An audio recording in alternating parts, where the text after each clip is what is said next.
trahis. Ceux qui ont lu le livre sont incapables de pointer une seule page où il y aurait des secrets d'État trahis. C'est plutôt la révélation de conspiration contre l'État. Or, la responsabilité de tout citoyen qui est en face d'une conspiration contre les intérêts supérieurs de sa nation, c'est de les dénoncer.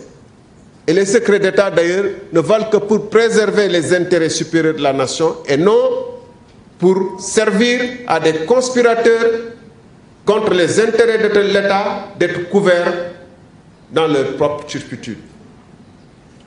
C'est ensuite des crimes économiques dont les conséquences, nous le voyons, est là, dans les naufrages de nos enfants, dont les conséquences sont dévastatrices pour notre pays.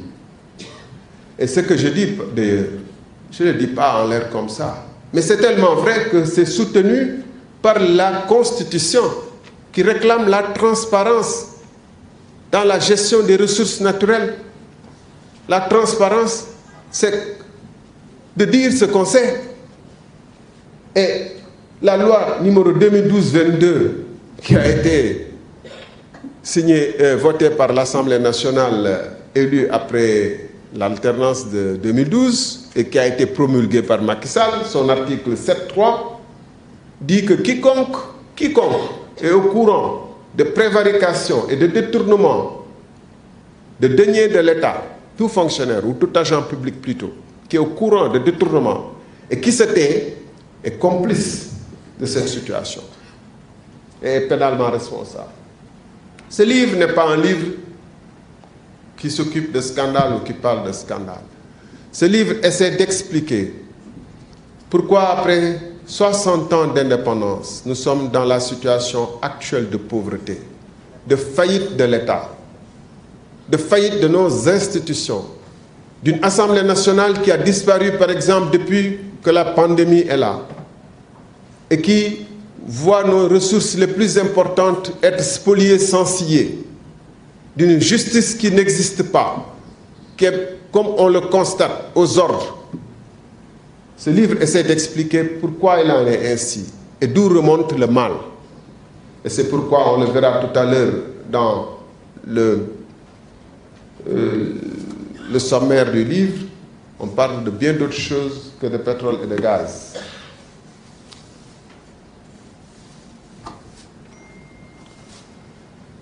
Donc il y a au lieu qu'après l'indépendance, il y ait une construction d'un État de développement, d'un État rationnel, on constate au contraire, comme on le voit à travers l'actualité récente, comment la corruption est devenue une arme politique où on achète ses adversaires politiques pour les installer au cœur du système et pour leur donner accès à coups de milliards à travers les ressources du pays pour acheter leur silence et leur complicité. C'est de ça que parle le livre. Comment une coalition entre des intérêts sénégalais, et quand je dis intérêts sénégalais, ces intérêts se trouvent partout, y compris dans la presse, les relais d'opinion, qui essaient de défendre l'indéfendable, qui essaient de nous salir parce qu'on ose dire la vérité. Dans les partis politiques, dans l'opinion, comment la coalition des intérêts sénégalais et capitalistes qui bénéficient assez souvent de l'appui de leurs États et la généralisation de la culture de la corruption et ses effets sur notre économie, nos réserves foncières, on le voit beaucoup dans ces derniers temps, mais on en a beaucoup parlé dans le livre, et nos ressources naturelles, y compris nos ressources halieutiques, nos ressources forestières. Et pour vous conforter que le livre ne parle pas que de pétrole et gaz, vous voyez que j'essaie d'expliquer un peu au départ le sens de mon engagement politique qui n'est pas dû au hasard. Comment, d'un représentant de la SECNA au Sénégal, je suis passé à